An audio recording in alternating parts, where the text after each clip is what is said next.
Bonjour à tous, bonjour à tout le groupe là, de Paris et peut-être d'ailleurs aussi. Je vois Oui, aussi bonjour.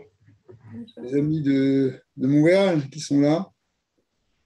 Et écoutez, c'est magnifique. J'espère que vous m'entendez bien et voilà, que ça va bien passer. Alors, c'est une grande journée, c'est une très grande journée pour vous tous. Une grande journée d'abord parce que c'est une grande journée de cours, les uns à la suite des autres. Malheureusement, je n'ai pas pu assister aux précédentes conférences qui, je suis sûr, étaient passionnantes, avec des très bons intervenants qui, donc, forcément, vous ont transmis des grandes choses. D'une certaine manière, c'est un avantage pour moi parce que, en général, quand on écoute les autres, après, on se dit, mais ils ont dit ce que je voulais dire, alors il faut que je trouve autre chose. Donc, tandis que là, maintenant, je vais peut-être dire quelque chose que vous avez déjà entendu, mais ce n'est pas grave parce que, de toute façon, on sait que dans la Torah, il faut relire et répéter, donc ce n'est pas si grave. Mais c'est surtout un grand jour parce que, de ce que je comprends, c'est un jour d'engagement pour un certain nombre d'entre vous. Et un engagement, c'est quelque chose de fort, c'est un moment, je pense, c'est un moment solennel et puissant qui normalement est là pour marquer votre vie, puisque c'est votre choix, c'est quelque chose, personne vous a demandé de faire ça, c'est quelque chose qui vient de vous-même et c'est quelque chose qui donc exprime un désir profond et quelque chose qui va être de l'ordre d'un choix personnel très profond, très spirituel. Donc, vraiment, je tiens à vous encourager, à vous féliciter. Je remercie encore une fois, à chaque fois, je n'aurais jamais fini d'essayer de la remercier, Tsipora, pour tout le travail qu'elle fait, aussi pour me donner cette possibilité de participer à cet événement que je trouve extraordinaire. Et elle aussi, je l'encourage à continuer et à aller de l'avant. Et en tout cas, hein, vous tous ici, Baruch Hashem, béni soit Hashem. Je suis très, très heureux de participer, d'être là avec vous. C'est un grand honneur et c'est une grande joie, vraiment une grande joie de faire quelque chose dans ce sens-là. C'est pas quelque chose d'anodin du tout. Alors, euh, je vais essayer de parler justement, puisque c'est ce que Tipora m'avait demandé, sur cette notion d'engagement. Je vais essayer de trouver un peu des sources dans la Torah parce que, évidemment, c'est là-bas qu'on puise nos ressources et notre inspiration. Et en particulier dans la paracha de Noach. Pas seulement parce que c'est celle qu'on a lue hier à la Torah, mais aussi, bien évidemment, parce qu'elle est une paracha qui a été dite à Noach et à ses enfants. Donc, on comprend bien qu'il y a là-bas des enseignements qui sont spécifiquement pour ceux qui ont suivi ou qui ont choisi de suivre la voie de Noach, des Bnei Noach, des enfants de Noach. Donc, on va essayer de prendre quelques sources d'information et quelques sources d'inspiration dans cette paracha, pas seulement. Et je vais essayer de diviser un peu cet échange qu'on va faire, en tout cas dans un premier temps, hein, en 3 points. Premièrement, en quoi consiste la notion d'engagement? C'est-à-dire, c'est quoi la notion d'engagement? Ça veut dire quoi s'engager?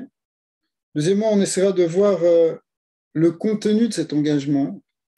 Qu'est-ce qu'il y a d'ailleurs, pas simplement au niveau des Sheva Mitzvot, mais des 7 mitzvot qui sont sûrement bien connus parmi vous, puisque vous engagez là-dedans, mais aussi, on pourrait dire ce qui va avec, des choses qui, qui, ont, qui vont de pair avec ces 7 mitzvot.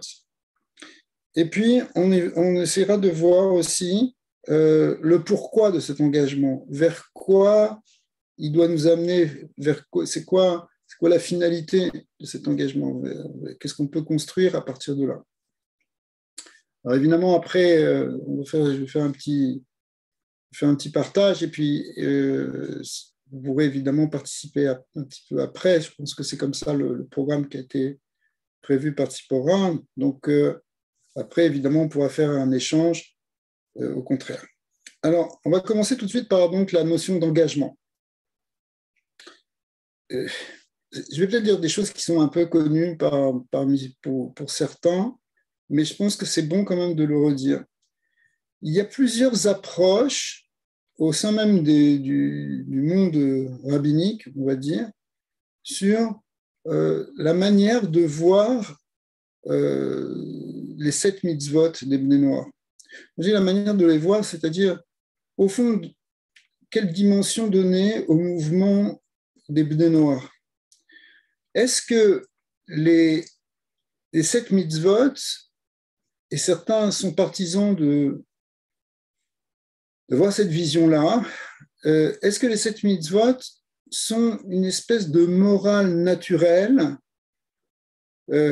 qui serait propice pour toute l'humanité et qui serait en fait la clé d'une vie harmonieuse pour les êtres humains, entre eux et dans leur rapport avec Dieu, mais ce serait en fin de compte quelque chose qui nécessiterait pas forcément justement un engagement.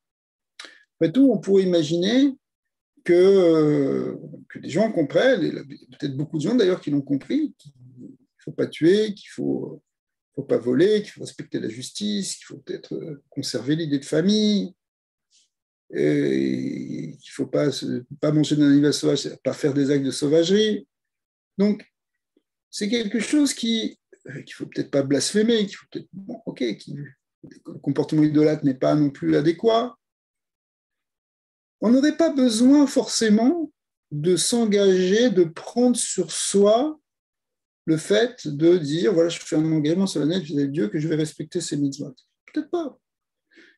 Et effectivement, en fin de compte, peut-être que le travail d'ailleurs justement de ceux qui enseignent la Torah et qui essayent de l'enseigner aussi d'une manière un peu universelle, ce serait simplement de faire passer ce message, d'arriver à une vie sur terre harmonieuse avec des bases de morale qui seraient contenues dans ces 7 mitzvot.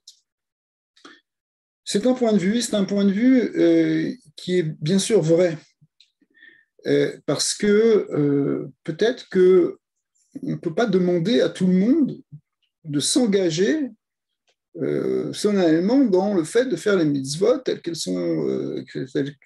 ont été données dans la Torah, d'abord à Noach et ensuite en fait renouvelées au moment du Sinaï. Et que si on veut toucher 7 milliards de personnes, il ne s'agit pas non plus d'engager tout le monde dans une forme un peu spécifique finalement, qui serait celle de l'engagement, qui est, je pense, celui que vous avez choisi, c'est-à-dire, et c'est là qu'on arrive à l'autre manière de voir les choses, l'autre manière que les rabbinim envisagent, c'est de voir les 7 mitzvot comme une forme, entre guillemets, de conversion au judaïsme. C'est un mot un peu fort, parce que bien sûr, la conversion au judaïsme, il s'agit de quelque chose de différent, où on accepte les 613 mitzvot, mais cependant, étant donné qu'il existe dans la Torah un concept de prendre ce soin, de s'engager aux 7 mitzvot, par exemple dans ce qu'on appelle le ger toshav, et il s'agissait de quelqu'un qui, à l'époque du Temple, ou à l'époque en tout cas où la majorité du peuple juif était sur sa terre, quelqu'un qui n'était pas juif mais qui résidait de manière permanente en Eretz Israël, eh bien, il s'engageait devant le Beth Din à respecter les 7 mitzvot. Et en quelque sorte, c'était une certaine, entre guillemets, le mot conversion n'est pas juste, évidemment, mais c'était une adhésion au judaïsme et au principe de la vie du peuple juif. On va aller dans ce sens-là. D'accord. Là-bas, c'était un peu plus spécifique parce que c'était en Eretz Israël, donc on comprend qu'il y a aussi des lois qui règnent dans le pays et qu'effectivement, il faut respecter ces lois. Mais il ne s'agissait pas simplement de respecter les lois des tribunaux, il s'agissait en fait de reconnaître la réalité divine ou la volonté divine et l'idée que Dieu a donné la Torah et qu'il a donné la Torah au peuple juif sous forme de 613 mitzvot, mais qu'il a aussi donné la Torah au monde entier sous forme de 7 mitzvot. quand on regarde, par exemple, aussi dans certains écrits de grands penseurs du judaïsme, je regardais il n'y a pas longtemps les écrits du Comarna, un des grands maîtres du mouvement chassidique, fin du XVIIIe siècle, début du XIXe, où il dit clairement que les 7 mitzvot de la Torah, ce ne sont pas simplement, tiens, on va donner un espèce voilà, il y a la grande Torah, c'est 613 mitzvot, et puis on va donner 7 mitzvot pour ceux qui ne sont pas vraiment dans le clan d'Israël, dans l'ensemble d'Israël, donc il faut bien qu'ils aient quelque chose, qu'il y ait 7 mitzvot. Ce n'est pas du tout ça. Il explique que les 7 mitzvot, c'est la Torah. C'est la Torah dans sa racine, c'est-à-dire que les 613 mitzvot, c'est un peu l'arbre qui s'est mis à pousser, l'arbre qui a développé toutes ses branches, mais les racines de tout cet arbre, ce sont les 7 mitzvot. C'est-à-dire que les 7 mitzvot, ce n'est pas simplement, encore une fois, quelque chose qui a été, voilà, qui serait simplement une morale. Non, c'est la Torah. La Torah dans son concentré, si vous voulez. Effectivement, lorsqu'on fait ces 7 mitzvot, d'une certaine manière, on a déjà fait toute la Torah. Après, évidemment, ce qui a été donné à Israël au Mont Sinaï, c'est pour faire autre chose encore. C'est un autre tikkun, c'est une autre réparation. Mais déjà, il y aurait une idée d'accepter réellement cette Torah sous forme de 7 mitzvot. C'est une vraie adhésion à une forme de Torah, si vous voulez. C'est plus simplement de l'ordre d'une morale universelle et naturelle. Il y a quelque chose qui est plus que ça, qui est un engagement dans notre relation à Dieu en tant qu'humain. C'est-à-dire, je pense d'une certaine manière que si vous avez souhaité faire un engagement, c'est qu'il y a aussi cette dimension. Je sais aussi, en vous connaissant un petit peu, que vous avez tous une recherche spirituelle, ce n'est pas simplement vous étudiez, vous écoutez des cours, certains ont appris l'hébreu, et qu'il y a vraiment une recherche véritable d'aller chercher le message de la Torah. Et ça, d'une certaine manière, c'est quelque chose qui est extraordinaire, qui peut peut-être ne pas toucher tout le monde. C'est pourquoi on peut dire que les deux avis ou les deux approches sur l'identité Bnei Noach, si vous voulez, celle qu'on a mentionnée, celle de dire, on n'est pas forcément tellement connecté à la Torah, mais on a compris les principes et ça nous suffit déjà, eh bien, ça existe peut-être pour une majorité du monde, et puis il y aura peut-être une minorité des gens, enfin peut-être une minorité qui va peut-être grandir. On pense réellement et sincèrement que quand Mashiach va venir, les choses vont s'éclaircir de plus en plus, et le monde entier va comprendre la nature de l'univers et la relation avec ce Dieu infini, mais qui s'est manifesté au travers d'un certain nombre de révélations.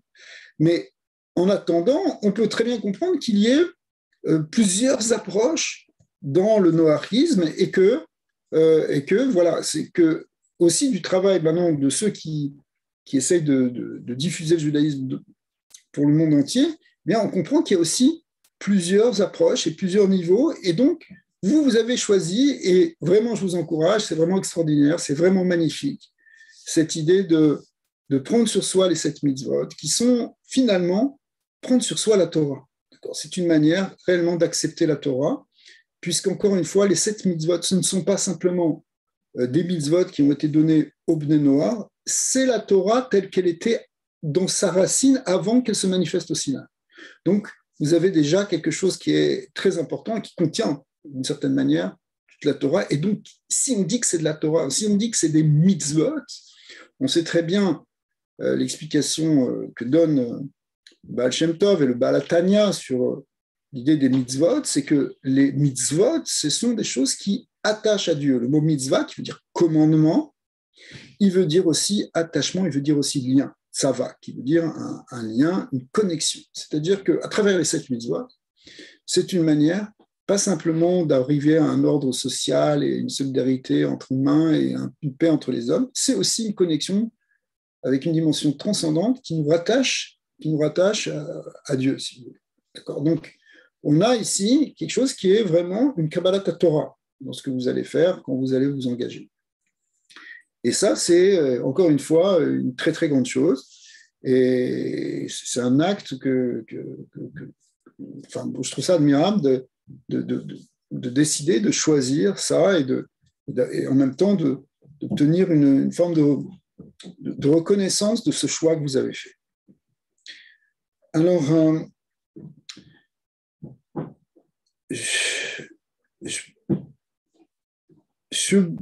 bon, on pourrait parler de ça. On va parler maintenant tout de suite de la deuxième partie qui est le contenu en fait de cet engagement. Alors, les 7 mitzvot, je ne vais pas les répéter, vous les avez apprises, vous les connaissez, on vient d'en parler un petit peu.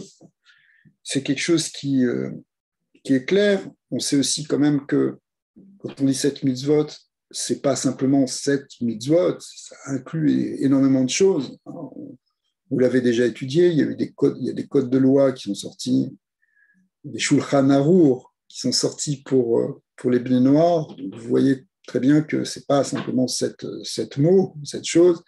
Il y a énormément de choses qui sont derrière, qui sont contenues dans l'idée des mitzvot. Le fait de ne pas voler ou de ne pas tuer, ce n'est pas simplement en une phrase qu'on a réglé tout ça, ça peut contenir beaucoup de facettes. Mais je vais essayer de parler maintenant plus de ce que ça implique au niveau plus intérieur, au niveau plus du comportement, au niveau des midot. Quels sont les messages qu'on peut trouver justement dans la Parashat Noach par rapport à cet engagement, à cette voie que vont prendre les Bnei Noach. La première chose qu'on peut voir, c'est que quand Hachem a parlé à Noé, qui lui a annoncé le Maboul qui veut dire le déluge, cette forme de destruction, il lui a demandé de construire une teva. Et pour faire simple, l'enseignement qui a été donné par le Baal Shem Tov, grand maître de la Chassidut,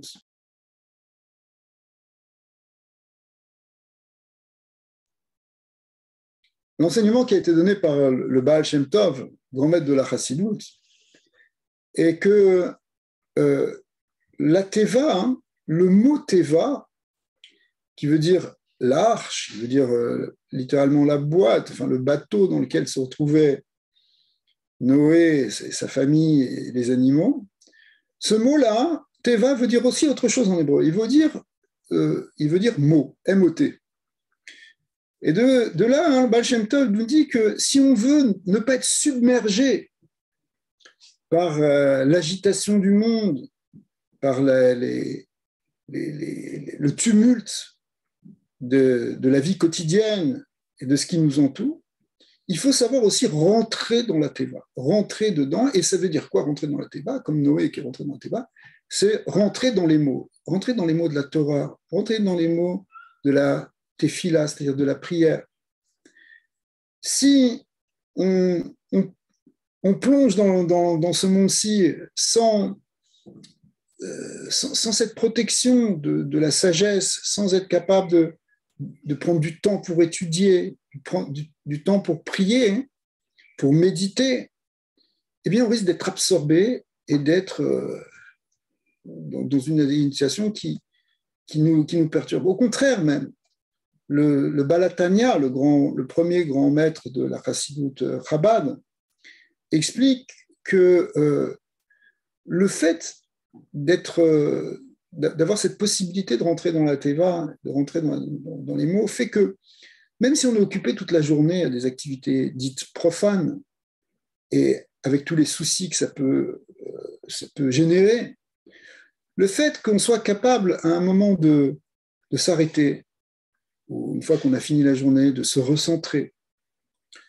et de reconnecter avec cette dimension spirituelle, eh bien, ça permet de ramener tout ce monde dans lequel on a vécu, de le ramener maintenant dans une autre dimension.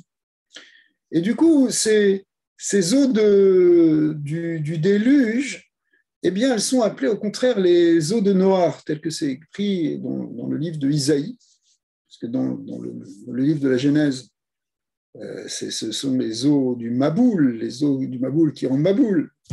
Mais dans le livre d'Isaïe, ce sont les eaux qui sont appelées Ménoar, c'est-à-dire les eaux de Noé, mais en hébreu, le mot noir veut dire Menoucha, veut dire le repos, la sérénité. Est-ce qu'il y a quelque chose qui vaut plus cher dans ce monde qui est capable de retrouver un peu de sérénité dans toute cette agitation qui nous entoure, tout ce chaos, ce bruit, ces mauvaises nouvelles, ces choses-là. Alors la clé, elle est de rentrer dans la théorie. Le matin, avant d'aller travailler, prenons du temps pour prier, prenons du temps pour étudier un passage, pour méditer. Si on va au travail en voiture, écoutons un cours de Torah. Rentrons notre esprit dans cette teva, dans ce mot de la Torah, dans ces mots sacrés. En faisant ça, on ne va plus être attaqué, on ne va plus être noyé et submergé par le chaos extérieur ou le chaos intérieur de nos émotions. Ça, c'est la première chose. La deuxième chose, c'est qu'on voit que Noé n'est pas rentré seul dans la teva.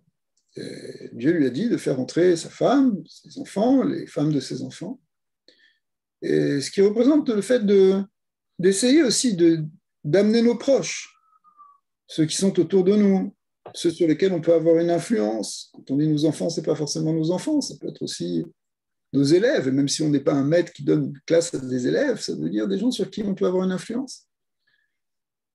Noé n'était pas un missionnaire qui est allé vers les autres pour leur dire, pour leur faire teshuva, pour qu'ils reviennent dans le bon sens, puisque Dieu lui a dit de construire la teva, et il a construit cette teva. Et les maîtres nous disent que ça a duré 120 ans, le temps que les gens s'interrogent et puissent venir interroger Noé pour susciter cette teva. Il n'est pas spécifiquement allé à l'extérieur, mais quand même, ceux qui ont voulu rentrer, ceux qui pouvaient rentrer, il les a fait rentrer dans cette teva. Et ça, c'est quelque chose qui était très important pour Noé, c'est-à-dire que donc de là, on peut apprendre pour nous aussi, ou pour ceux qui sont des élèves de Noé, qu'il ne faut pas essayer de rentrer tout seul, de se sauver tout seul, y compris même les animaux représentant en fait tout ce qui est dans ce monde. C'est-à-dire, ça rejoint aussi ce qu'on disait, c'est-à-dire faire rentrer aussi dans ces paroles de la Torah, amener en fait même aussi tout ce qu'on connaît. Par exemple, ça c'est encore un petit peu différent comme idée, c'est être capable de tout rattacher à Dieu. Il nous arrive quelque chose, on a un problème, un souci. Et dans ce monde-ci, ça peut arriver, c'est inévitable. Eh bien, quelle doit être notre réaction? Est-ce qu'on essaye de dire, oui, mais si ça m'arrive, c'est que c'est Hachem qui m'a envoyé. Et si c'est Hachem qui m'a envoyé, Hachem, il n'envoie rien pour le mal, c'est tout pour du bien. Donc, en faisant ça, c'est rattacher un événement, quelque chose, un vécu, à ces mots de la Torah, à ces mots de la sagesse, à ces mots de la connaissance de Dieu. En vérité, ultimement, ça va très loin, cette idée de rentrer dans la teva, dans le mot de la Torah, c'est pour arriver peu à peu à changer notre perception même du monde. Parce qu'on voit le monde comme une réalité permanente, quelque chose de fixe, de solide, avec des problèmes qui sont réels. Mais ce que nous dit profondément le message de la Torah, et là c'est aussi quelque chose que le Baal Shem Tov, sur lequel le Baal Shem Tov a insisté, c'est que on sait, c'est un des secrets profonds du judaïsme, c'est que le monde est créé par la parole de Dieu, mais qu'il est créé au présent par cette parole. Autrement dit, que ce qui existe, et tout ce qui existe, et tous les existants n'existent à chaque instant que parce que Dieu les fait exister. Et que, en quelque sorte, ce qui existe retourne en permanence dans ce plan divin, dans ce qui nous apparaît comme le néant, mais qui est la source de tout ce qui existe. Et la création renouvelée, pas simplement chaque jour, comme c'est marqué dans les livres des prophètes, mais c'est renouvelé même à chaque instant. C'est comme si chaque fraction de seconde, le monde réapparaissait à partir de ce qui nous apparaît encore une fois comme du néant, mais qui est en fait un plan divin.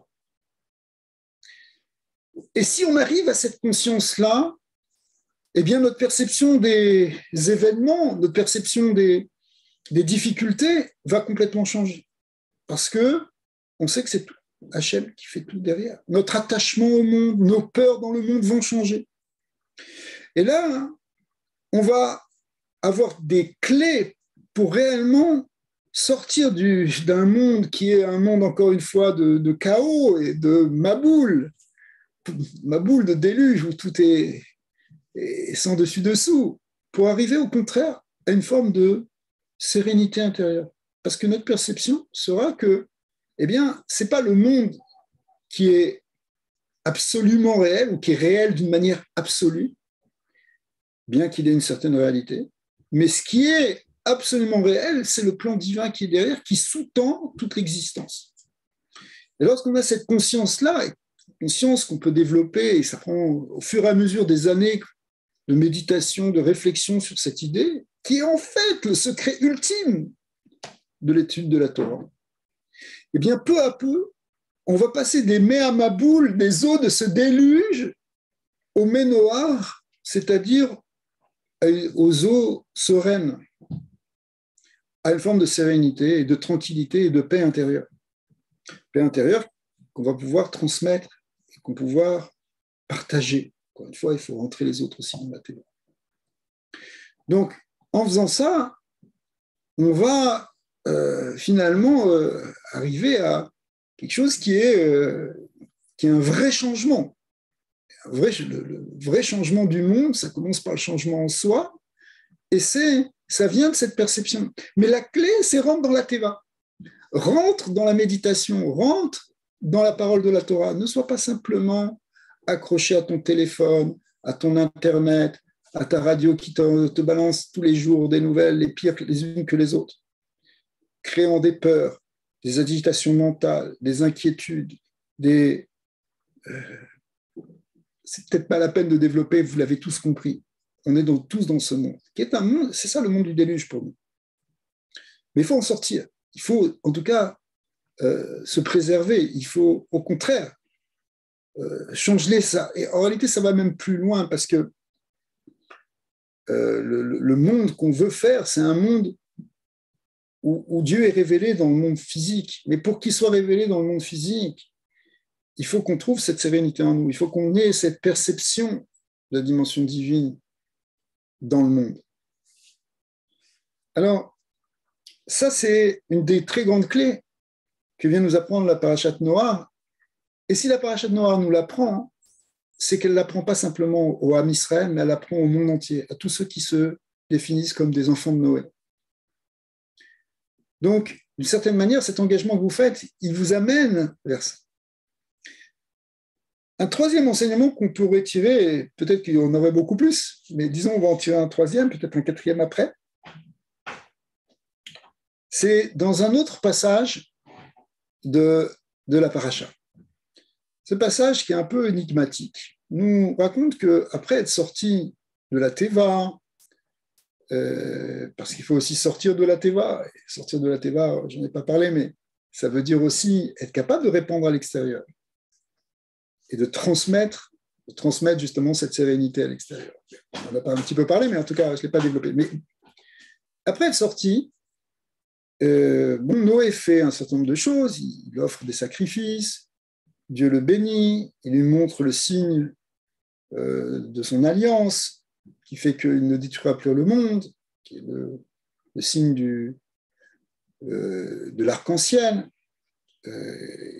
qui montre que Dieu dit que d'une certaine manière, il aura une certaine forme de miséricorde pour l'humanité, même si elle est fauteuse, même si elle est dans un mauvais chemin, parce que le Yetzer Hara, le côté du mal est là de manière très forte dès le départ, dès la jeunesse. Parce qu'on peut comprendre aussi qu'on est plongé dans un monde où il y a beaucoup de mal autour de nous.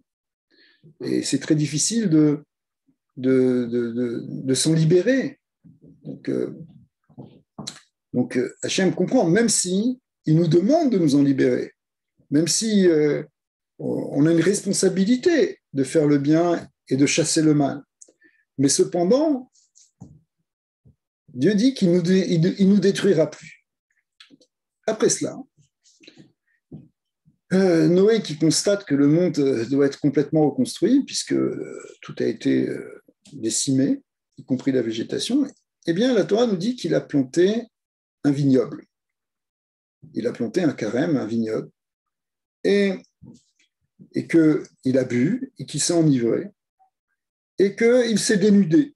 Alors, c'est évidemment, les versets, vous savez que la Torah, c'est des versets qui contiennent beaucoup de choses, mais qui les disent de manière raccourcie. Donc, c'est évidemment, il y a beaucoup de choses à dire là-dessus, mais ok, on voit qu'il y a quelque chose. Bon, on peut quand même dire ce que dit le Zohar sur ça, puisque je sais que vous aimez bien aussi les explications un peu qui viennent de la profondeur de la Torah. Et le Zohar nous dit qu'il y a une tentative ici de Noé de réparer la faute d'Adam. Adam Arishon, qui a consommé le fruit de la connaissance du bien et du mal, ce fruit qui a donné une conscience duelle, une conscience, la conscience des hommes d'aujourd'hui, eh bien, ce qu'a fait Noé quand il a pris le vin, il a pris le même fruit que Adam. Et qu'est-ce qu'il cherchait à faire, puisque Adam l'avait consommé et que ça s'était mal passé pour lui? Pourquoi? Finalement, Noé essaye de faire la même chose. Elle essaye de faire la même chose pour la transformer, pour la sublimer. C'est-à-dire que l'idée du vin, on sait que le vin, c'est aussi le secret, les secrets de la Torah, Yahin, c'est le vin, et Sod, le secret, c'est la même Gematria, 70, la même valeur numérique. Donc en fait, d'une certaine manière, Noé essaye de s'enivrer de la pensée divine, essaye de s'élever, pour s'élever au-delà de la conscience du monde, pour se rattacher à une conscience de Dieu. Mais le problème, c'est que c'est difficile de faire ça comme ça, directement. Ça prend du temps, il faut faire des étapes avant de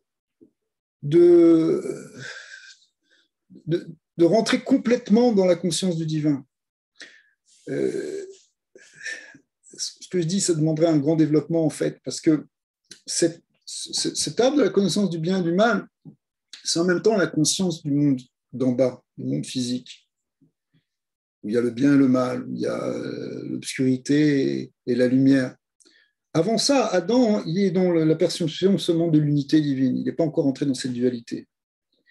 Mais le Harizal nous dit que même si c'était marqué qu'il ne devait pas manger cet arbre au début, il fallait qu'il attende de rentrer dans le Shabbat pour pouvoir le consommer. Le Etzadat Tovara, cet arbre de la connaissance du bien et du mal, il doit être consommé, mais il doit être consommé au bon moment.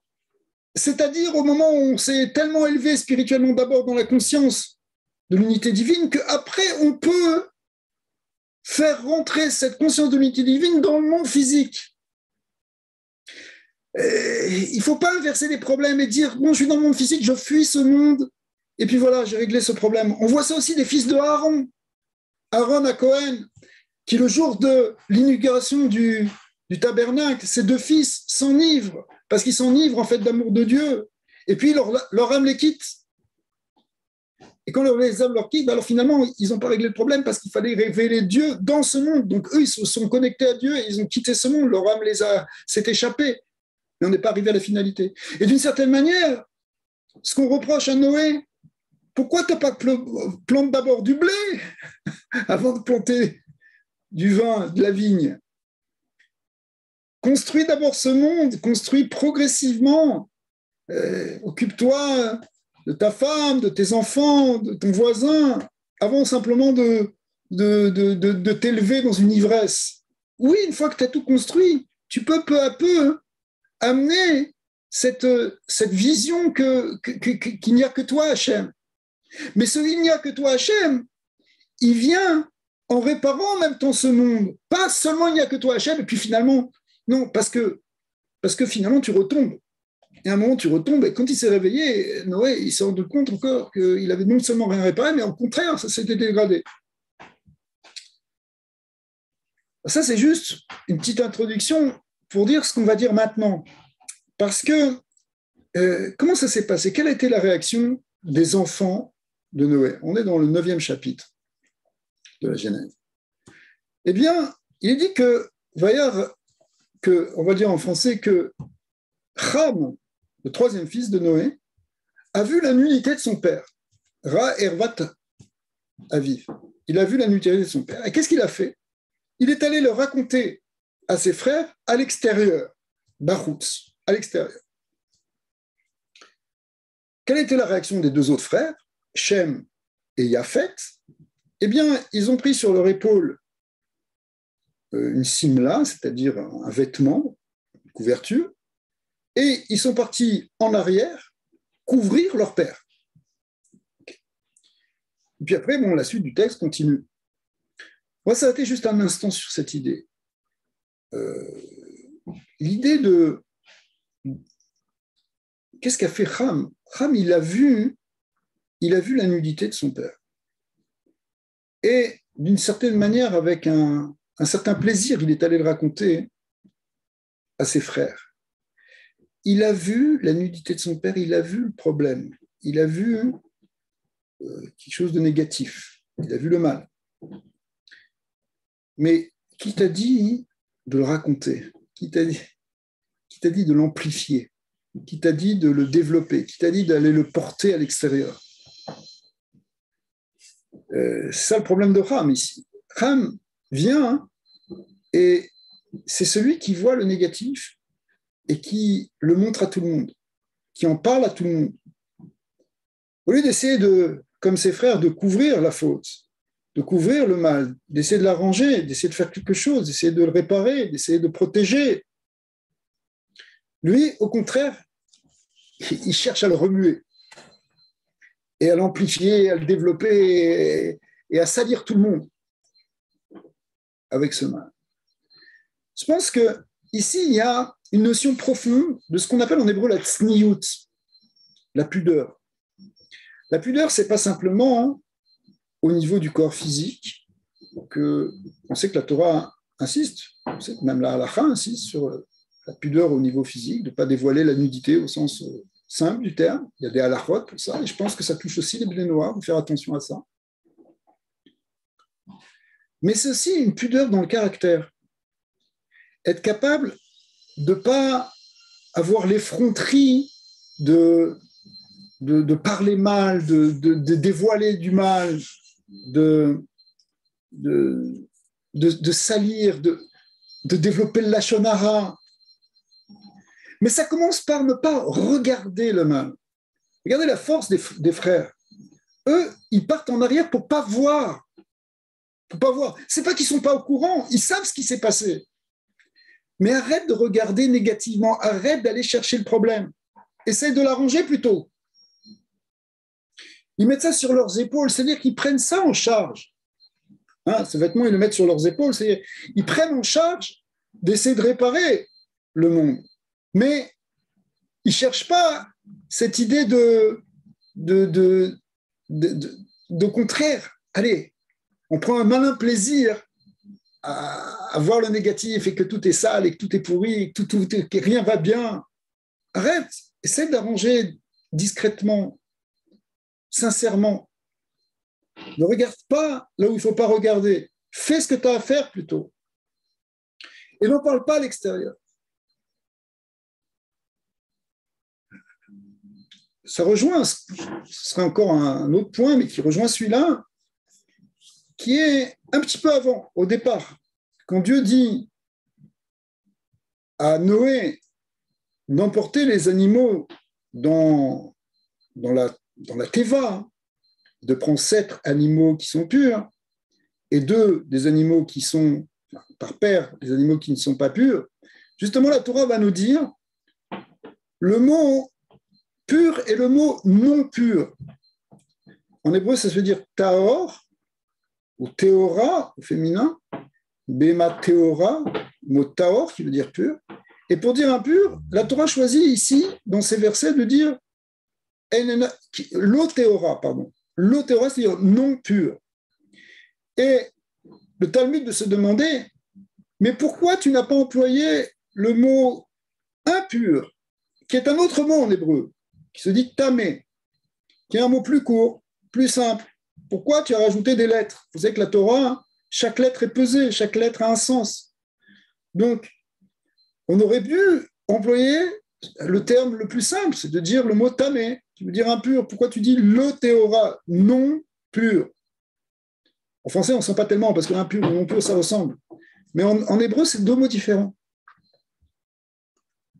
Et la Gemara, donc Safrim nous dit que de là, on peut apprendre, la Torah vient nous apprendre que on doit toujours parler avec ce qu'on appelle un lachon nekiya, c'est-à-dire une parole propre. Ne pas dire des choses négatives, une parole positive. Ne dis pas le mot tamé. Le mot tamé n'est pas bon. Le mot impur, c'est un mot qui porte une certaine négativité. Alors, Agmarad, le Talmud demande, mais on voit plein de versets où le mot tamé est employé. Et il y a des tas de versets dans le livre, par exemple, du Lévitique et dans d'autres livres où on parle de pureté et d'impureté, et c'est marqué tahor, tamé, tahor, tamé. Donc le mot tamé est employé. La Gemara finalement répond en disant que lorsque on doit trancher au niveau de la halacha, lorsque les choses doivent être très claires, alors on emploie le mot tamé, le mot qui veut dire comme ça, parce qu'on est dans quelque chose où, d'une certaine manière, on prend un certain recul et on dit, on juge les choses, ça c'est bien, ça c'est pas bien, ça c'est tahor, ça c'est tamé, il ne faut pas se tromper, donc c'est clair, on distingue, il faut savoir distinguer entre le pur et l'impur.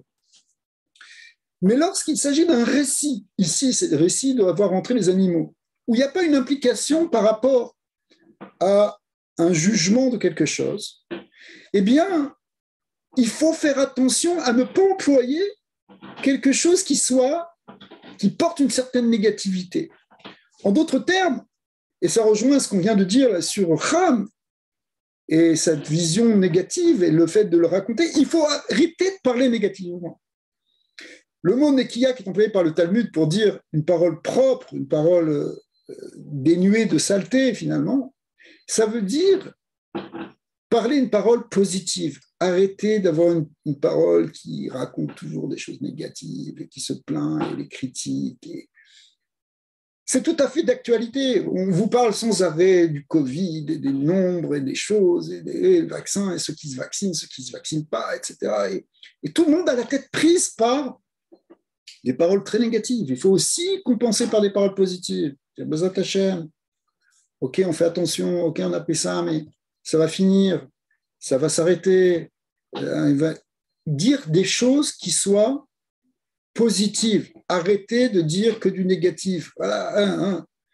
Tu me balances une nouvelle négative le matin, tu m'as déprimé pour la journée.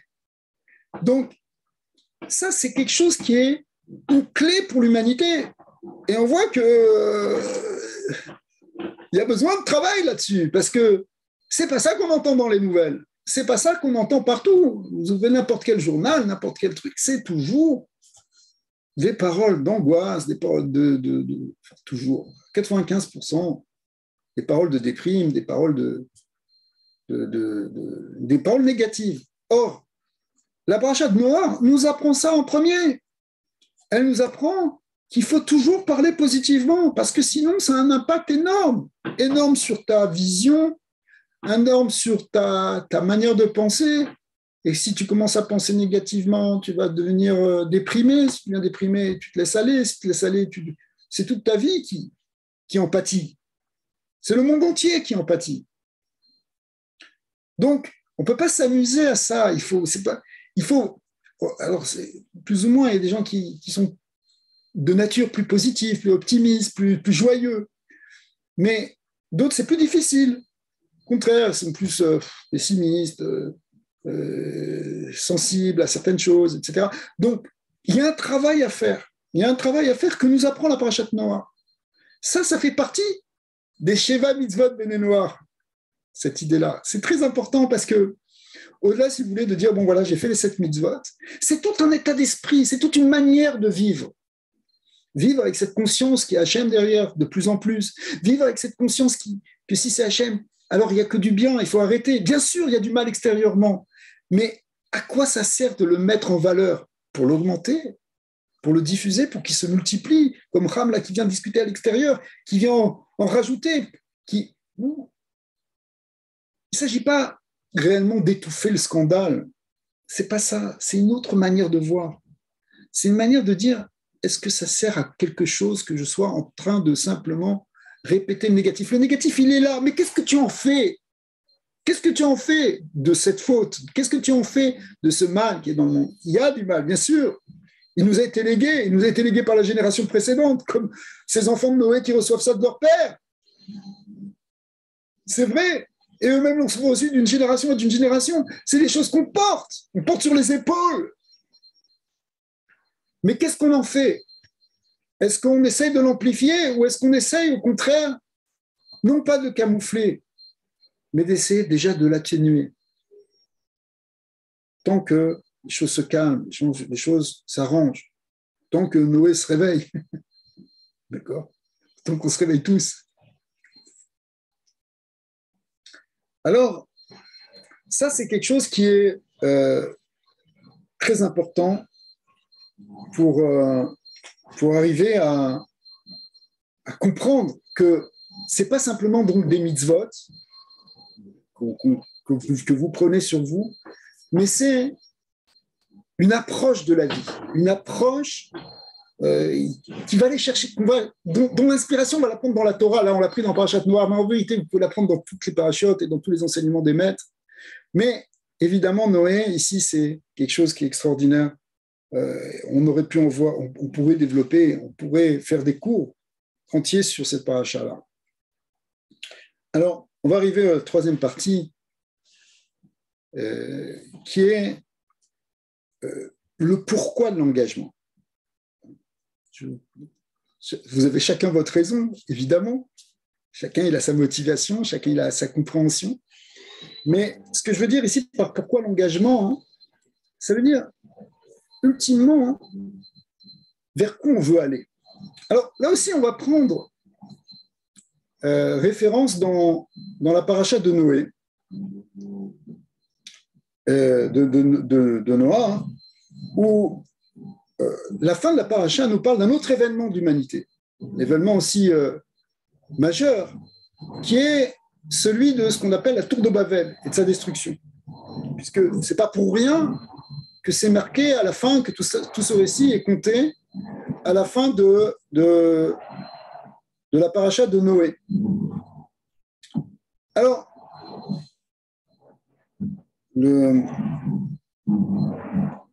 vous allez m'excuser juste un instant, s'il vous plaît.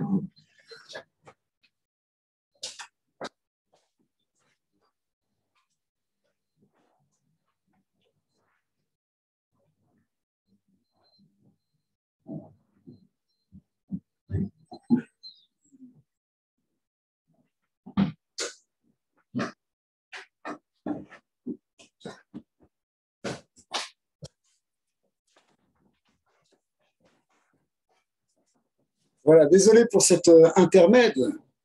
C'était pour faire cesser quelques bruits de fond. Alors, la tour de Babel. La tour de Babel, c'est un grand moment. Pourquoi? Parce que c'est une tentative de l'humanité,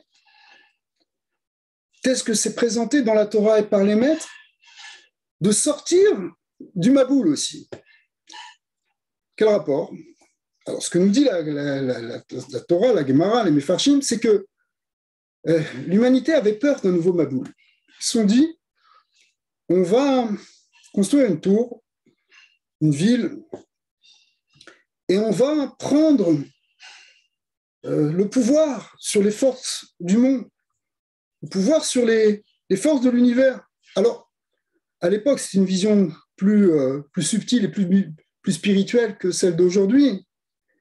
On est plus ancré dans le matériel.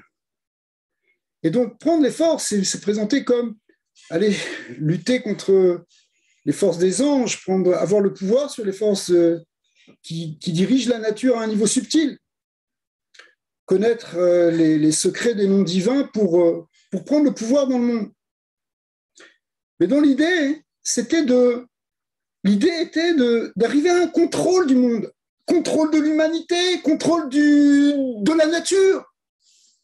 Vous savez que le système de Babel, tel que c'est raconté dans le Midrash, c'est exactement le modèle d'un système totalitaire. En réalité, il y avait un empereur qui n'était pas encore empereur, mais qui s'appelait Nemrod, qui contrôlait tout. C'était un système qu'on a retrouvé, un système stalinien, si vous voulez. On avait vraiment quelque chose qui était une emprise sur l'humanité, qui parlaient tous une même langue. Une même langue, ça veut dire tous la même manière de penser. On impose un contrôle même de la pensée et de la parole des hommes, comme on voit dans tous les systèmes dictatoriaux, totalitaristes. Il y a une dimension totalitaire. Mais il n'y avait pas simplement ça. Il y avait quelque chose d'autre qui était cette idée de tour, de prendre le pouvoir quelque part sur Dieu, d'avoir le contrôle du monde, le contrôle de la nature. Et ça, on peut se demander si ce n'est pas d'actualité aussi, parce qu'on veut faire de l'humanité aujourd'hui un village planétaire, c'est un terme qu'on emploie déjà, qui ressemble à la ville, où toute l'humanité est dans une même ville. Un village, une ville. Une tour, vous savez qu'une tour, quand vous mettez une tour au centre d'une ville, on la voit de tous les côtés. C'est ce qui relie tout le monde. Aujourd'hui, on est tous reliés par une grande toile, enfin cette tour, c'est une tour peut-être dans les satellites, c'est une manière de voir les choses, si vous voulez. Mais ça représente aussi l'idée qu'on a de vouloir aussi tout contrôler dans ce monde, et qui ne rêverait pas d'avoir un contrôle sur la nature, au sens où, voilà, par exemple, on est agressé par un virus qui met en danger l'humanité, eh bien, il faut trouver des solutions avec la connaissance, avec la science, pour pouvoir dominer et repousser et contrôler ces forces de la nature. Et on a contrôlé beaucoup de choses. Voilà, on veut contrôler les forces de l'atome, l'électricité, enfin, toutes ces forces-là, le fait de les contrôler amène théoriquement un bien-être pour l'humanité. Le problème, c'est que si on veut prendre le pouvoir des forces de ce monde, en rejetant en quelque sorte le créateur qui est derrière et qui a généré toutes ces forces et qui donne même l'existence à ces forces, on est en fait dans une forme complètement inversée de la finalité messianique. C'est pour ça que, d'une certaine manière, la tour de Babel, ce serait un faux messianisme ou une tentative ratée d'amener cette finalité d'humanité, ou de l'amener d'une manière inversée, parce que c'est quoi la finalité messianique? C'est qu'effectivement, il y ait une union entre les hommes. Effectivement, qu'on puisse se comprendre dans une même langue, au sens où on est capable de communiquer les uns les autres, et pas d'être dans une séparation avec pas simplement la barrière du langage, mais la barrière des peuples, des nations qui s'opposent et qui ne se comprennent pas, qui se font la guerre, etc. Mais on veut ça dans la finalité messianique, on veut la paix, on veut le shalom, mais on veut un shalom qui soit là, non pas en ayant rendu prisonnier la force divine, la présence divine, mais en ayant libéré, au contraire, la force divine dans le monde, en ayant révélé la présence divine, la Shekhinah, la présence divine dans ce monde. C'est l'histoire du peuple d'Israël, ça commence par une histoire de berger. Abraham était un berger, Yitzhak, Yaakov, Moïse, tous étaient des bergers. Même le peuple juif qui arrive en Égypte, ce sont tous des bergers. Et puis, ce côté nomade va durer 40 ans dans le désert, jusqu'à l'installation en Israël. Mais même l'installation en Israël, elle prend du temps, elle prend 7 ans, 14 ans, mais après, elle prend encore, avant d'arriver à David, encore plusieurs centaines d'années.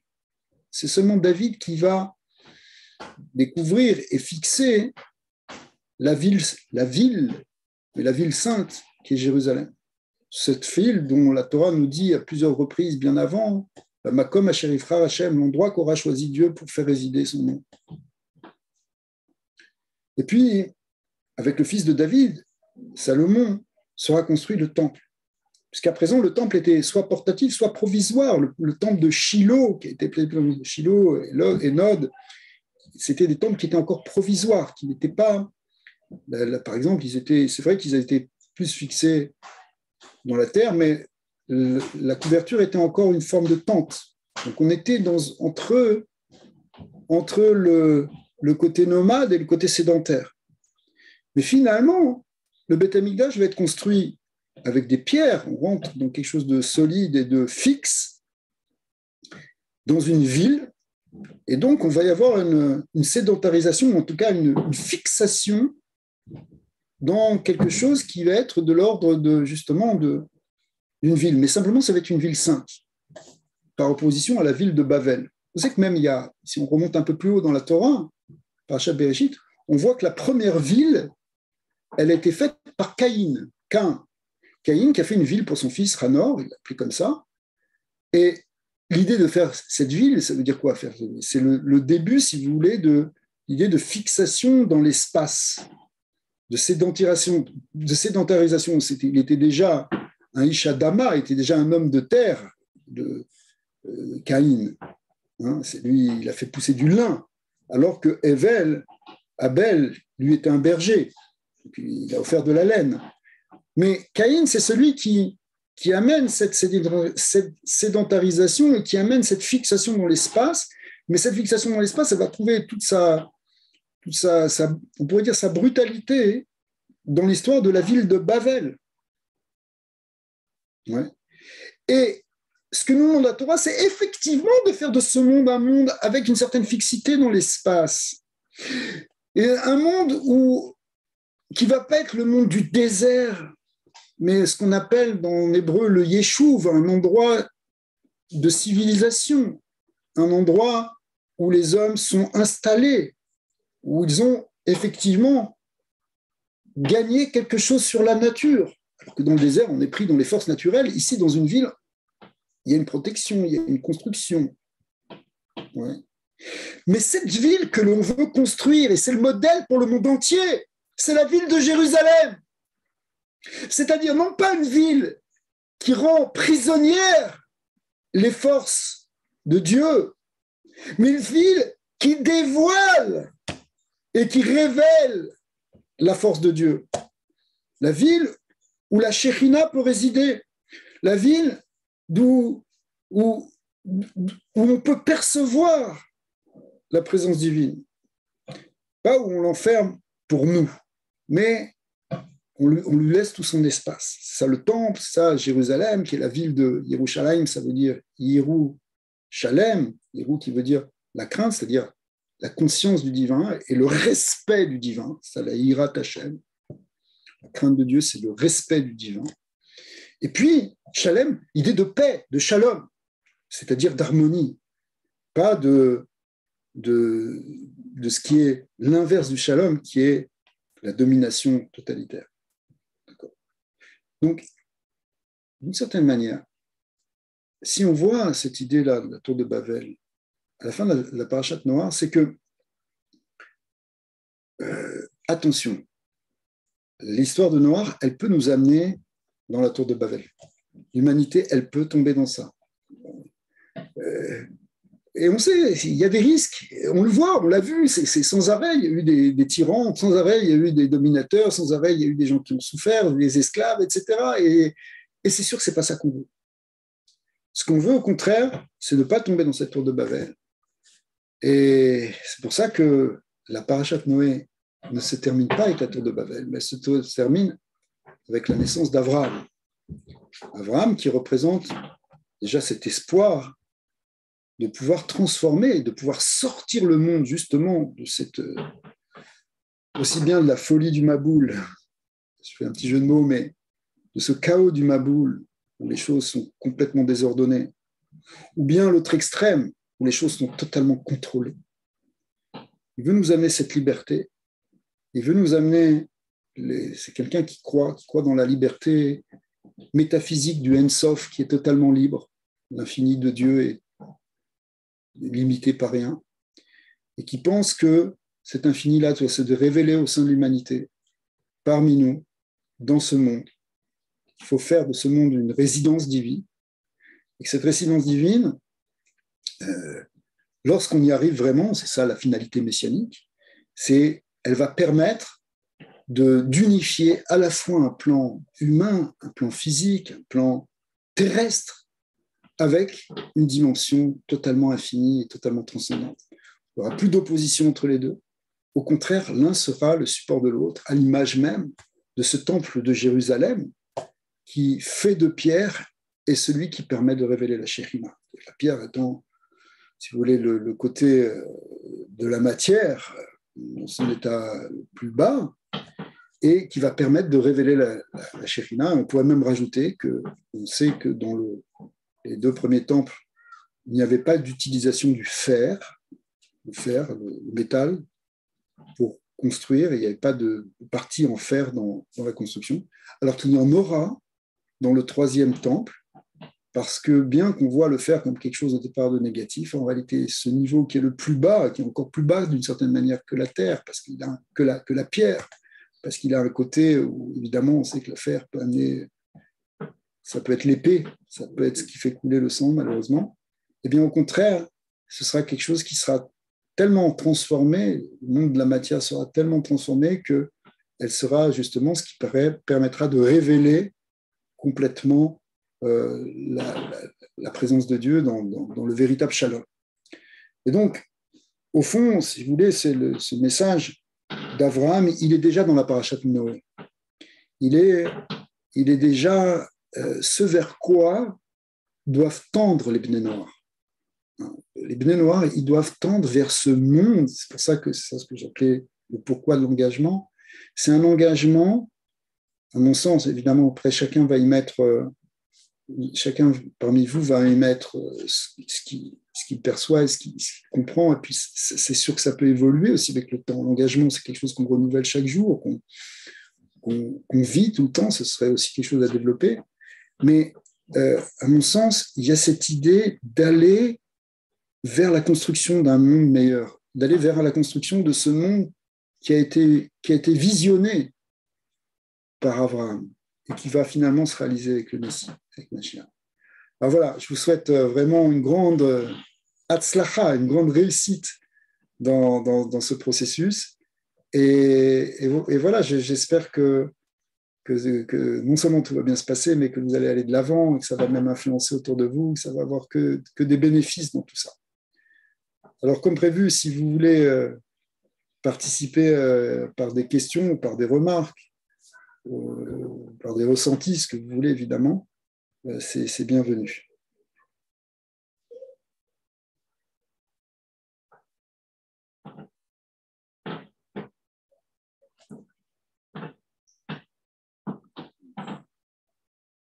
Peut-être que j'ai un peu trop parlé, alors plus personne n'ose dire quoi que ce soit, mais... C'était tellement complet que... Ne viens pas. Et très dense, très riche en tout cas. On va franchir. J'ai une autre question. Oui, allez-y. Oui, voilà, c'est concerné. Étant donné que j'aimerais m'engager aujourd'hui, je voulais savoir concernant les brachot en tant que noahide. Bon, j'avais pris l'habitude de faire des brachot que je me rends compte que normalement, je ne suis pas censée faire. Par exemple, les tilat yadaïm, bon, je crois que c'est assez spécifique aux Juifs, puisqu'il est dit, toi qui nous as sanctifiés par tes commandements. Quand les brachot concernant les aliments, par exemple, quand je veux voyager, est-ce que je peux faire les mêmes brachot qui concernent les Juifs ou il y en a certaines que je ne peux pas faire? Alors, sur ça, je crois qu'il y a un peu une discussion au sein même du monde juif. Et il y a un peu deux courants, disons. Un courant qui dit que non, les Bnei Noach, écoutez, il ne faut pas vous toucher au côté du rituel juif parce que c'est quelque chose de très spécifique, c'est la religion pour le judaïsme, et ça ne concerne pas les Bnei Noach. D'autres, au contraire, ont favorisé le désir spirituel qui est le vôtre, de vouloir se rapprocher du judaïsme et de vouloir se rapprocher d'une certaine pratique du judaïsme. Alors, je vous laisse un peu ce choix-là et je vous laisse cette recherche-là de rechercher dans les différents courants. Je pense que Tzipora, elle connaît bien ça aussi.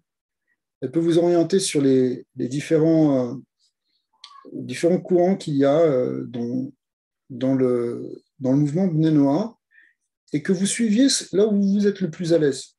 Je ne veux pas trop me prononcer là-dessus. On a eu plusieurs cours, hein. Je pourrais les transmettre à Natacha Roth, je ne sais pas comment tu veux qu'on t'appelle. Je pourrais les lui envoyer. On a plusieurs cours sur ce sujet dans notre YouTube. Alors, c'est excellent. On a fait à la fédération. C'est excellent, c'est excellent. Et après, ça va être un peu votre choix, si vous voulez, ou alors si vous vous attachez à un rabbin, après vous suivez une certaine direction, si vous voulez. Ok, merci. Avec plaisir. J'enverrai les cours. Bonjour Rav, moi je me présente, je suis Nadine de Bouc, je suis en Belgique. Voilà, j'aurais une petite question. En fait, je veux savoir si j'ai bien compris ce que vous venez de nous enseigner, c'est-à-dire que pour m'engager en tant que Noaïd, vous avez résumé ça donc en 3 points et je voulais être sûre d'avoir bien compris vos 3 points. Donc le premier point, quelle est la dimension que je dois donner aux 7 mitzvot, c'est-à-dire comment prendre sur moi les 7 lois, les 7 mitzvot, les 7 lois noaïdes, qui sont en soi la racine des 613 mitzvot, des 613 commandements, pardon. Oui. Le deuxième point serait donc dans le contenu qui inclut les codes de loi pour lesquels il faut que je me demande ce que cela impliquerait au niveau intérieur. Et le troisième point, me demander vers quoi je veux aller, c'est-à-dire que soit c'est vers la tour de Babel et sa destruction, ou soit vers la liberté et qui engendre donc l'infini de l'humanité, qui est donc la résidence divine et qui amène à la finalité messianique. Est-ce que j'ai bien compris ce que vous avez voulu nous transmettre comme message? Je pense que oui, je pense que vous avez résumé l'essentiel dans vos mots de ce que j'essaie de partager. Ouais, tout à fait. Tout à fait. Maintenant, après, tout ce que je dis, c'est essayer de partager quelque chose à titre de, si vous voulez, d'enrichissement, de partage. Mais maintenant, vous pouvez avoir d'autres visions. Vous avez sûrement entendu aussi d'autres cours qui disaient peut-être des choses un peu différentes. Donc, ce n'est pas forcément absolu ce que je dis, mais je pense que on peut essayer de donner, si vous voulez, du sens à cet engagement de cette manière. Oui.